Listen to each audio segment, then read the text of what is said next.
विद्यार्थियों, मैंने पिछले वीडियो में आप सभी से संस्कृत के व्याकरण के विषय में चर्चा किया, जिसमें माहेश्वर सूत्र और प्रत्याहार की बात की थी। आपको मैंने बताया था कि 14 माहेश्वर सूत्रों से 42 प्रत्याहार का निर्माण होता है। उसमें आप लोगों को बनाने की विधि भी बताया था।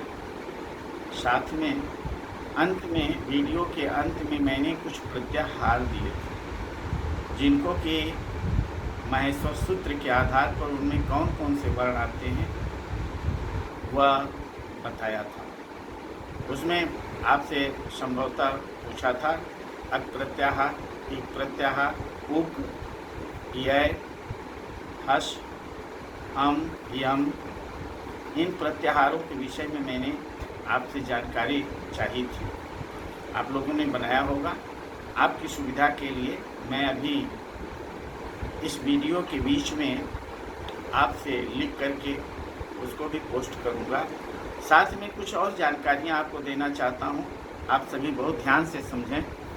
जैसे चर प्रत्याहार, चर प्रत्याहार में सभी वर्ग के प्रथम वर्ण आते हैं। व्यंजन वर्ण में 5 वर्ग होते हैं: कवर्ग, चवर्ग, टवर्ग, तवर्ग, पवर्ग। और हर वर्ग में 5-5 वर्ण होते हैं। इस प्रकार से सभी वर्गों को मिलाकर के 25 वर्ण होते हैं। तो आप सभी ये जानें कि हम इसको कैसे, इसका प्रयोग करेंगे, कैसे समझेंगे। तो चर प्रत्याहार में सभी वर्गों के प्रथम वर्ण एवं ये आपको जानकारी होना चाहिए कि किस प्रत्याहार में कौन सा वर्ण आता है। तो चर प्रत्याहार में आपको मैंने बताया कि हर वर्ग का पहला वर्ण एवं तीनों श, श, ये तीनों वर्ण आते हैं। इसी प्रकार से खर प्रत्याहार आता है। खर प्रत्याहार में सभी वर्गों के, प्रत्येक वर्ग के पहले और दूसरे एवं तीनों श, ये 13 वर्ण होते हैं। इसी प्रकार से जस प्रत्याहार में ये ज, ब, ग, ड, द, ये हर वर्ग का तीसरा वर्ण होता है। और झस प्रत्याहार में हर वर्ग का तीसरा और चौथा वर्ण होता है। यम प्रत्याहार में हर वर्ग का 5वां वर्ण होता है। तो इस प्रकार से आप लोग प्रत्याहार बनाएंगे और आप लोगों ने बनाया होगा तो हमारे इस वीडियो से आप मिला लेंगे। दूसरी बात, इस वीडियो के बीच में मैं लिख करके आपको पोस्ट कर रहा हूं, जिससे आप मिला लेंगे कि जो मैंने प्रश्न आपसे पूछा था वो आपके सही हैं अथवा गलत हैं। अगर आपके समझ में नहीं आया हो, अभी भी नहीं आ रहा हो, तो मेरे YouTube चैनल राजेश प्रकाश मिश्रा के कमेंट बॉक्स में जाकर के आप कमेंट लिखें और उसका उत्तर हम आपको देंगे। और अथवा व्हाट्सएप ग्रुप पर अपनी समस्या को भेजें, मैं उसका समाधान करूंगा। अभी पुनः मैं आपसे जुड़ूंगा। इसके बीच में पहले आपको मैं प्रत्याहार, जो प्रश्न आपसे पूछा था प्रत्याहार के विषय में, उसका उत्तर पहले आपको अपलोड कर दूँ।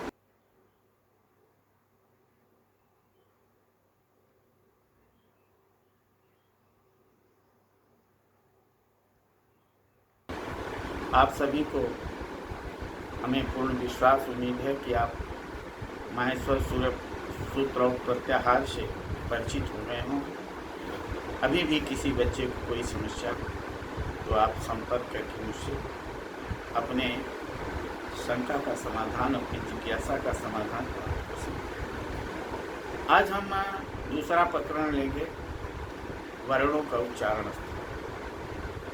जब मैं माहेश्वर सूत्र प्रत्याहार प्रकरण को प्रारंभ किया था, उस समय मैंने आपको एक दृष्टांत सुनाया था एक पिता पुत्र का, जिसमें एक पुत्र को समझाते हुए पिता ने कहा कि चाहे जितनी भी विद्या पढ़ो लेकिन व्याकरण पढ़ना अनिवार्य। बहुना अधिस पुत्र पठ व्याकरणम। क्यों? स्वजन शकल माकृत भेद। इसका अर्थ हुआ, हे पुत्र, सभी विद्याओं में पारंगत हो जाओ, लेकिन व्याकरण के विहीन विद्या भाषा का कोई महत्व नहीं होता। व्याकरण की बहुत आवश्यकता होती है। क्यों? क्योंकि बिना व्याकरण के स्वजन में अंतर नहीं हो सकता, और अंतर न होने के कारण अर्थ का अनर्थ हो जाता है। यह इसलिए मैं आपको बताना चाहता हूँ, आप लोग समझ गए होंगे कि आज मैं आपके साथ मैं शेयर करूँगा वर्णों का उच्चारण स्थान। तो पहले मैंने आपको बताया स्वजन एवं सकल और शकल में क्या अंतर है, यह आपको लिख करके मैं इस पर पोस्ट कर रहा हूँ, जिससे दोनों का अंतर आप समझ लें। नहीं तो ऐसे बोलने में हो सकता है आप लोग न समझ पाएँ। तो अभी इस वीडियो के बीच में मैं पहले शेयर करूँगा, इसके बाद वर्णों का उच्चारण स्थान मैं प्रारंभ करूँगा।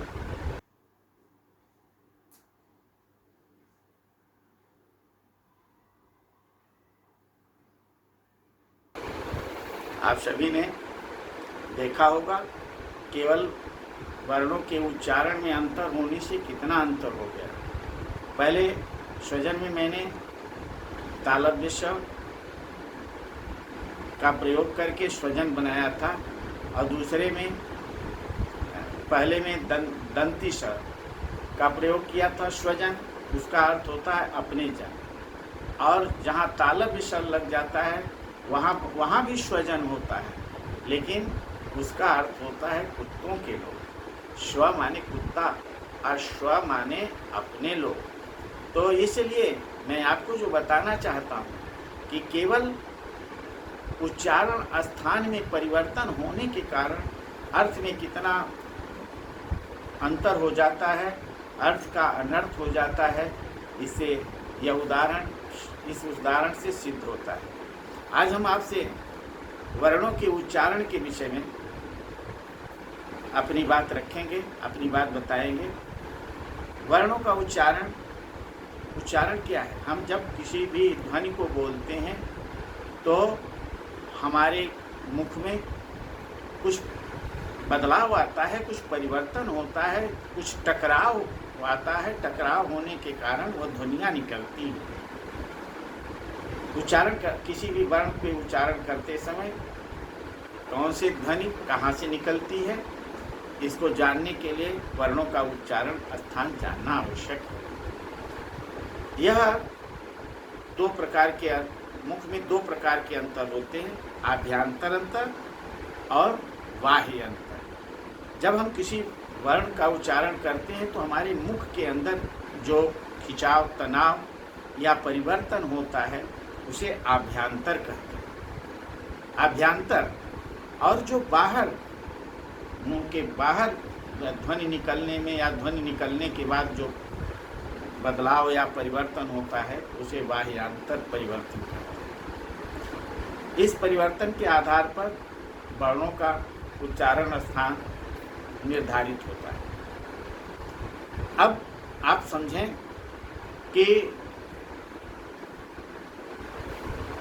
संस्कृत में 5 वर्ग होते हैं। वर्णों के व्यंजन के 5 वर्ग होते हैं: कवर्ग, चवर्ग, टवर्ग, तवर्ग और पवर्ग। प्रत्येक वर्ग में 5-5 अक्षर होते हैं।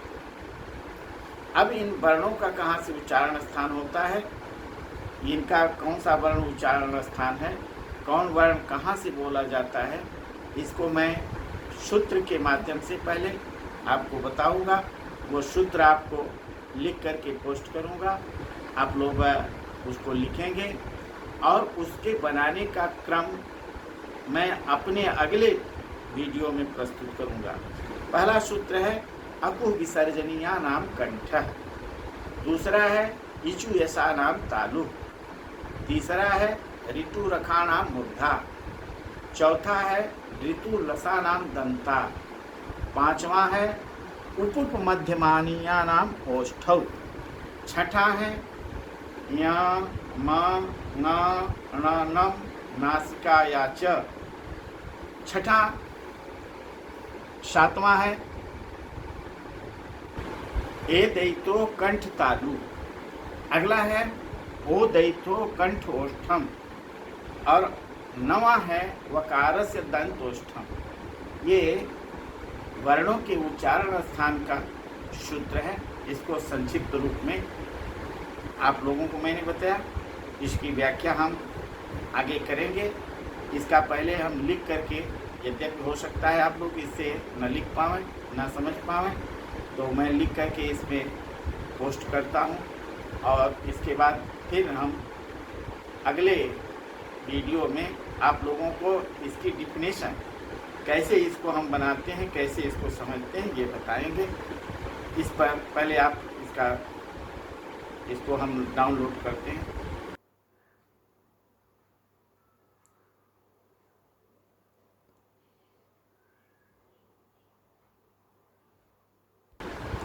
अभी आप लोगों के ने देखा कि मैंने इसमें लिख करके पोस्ट किया है आप लोगों के समझने के लिए। आप लोग सही सही लिखेंगे। इसकी व्याख्या हम अगले वीडियो में क्रमबद्ध तरीके से करेंगे। आप लोग कलम और कापी लेकर के बैठिएगा, जिससे मेरे द्वारा बताई गई बात आपकी समझ में आवे। बाद में उसको भी मैं अलग से लिख करके शेयर करूँगा। इसलिए अगले वीडियो की प्रतीक्षा करें और आप लोग पढ़ें। जहाँ न समझ में आया हो आप मेरे कमेंट बॉक्स में लिख करके पोस्ट करें, अथवा मेरे ग्रुप पर आप अपनी समस्या भेजें, जिससे कि उसका समाधान कर सकें।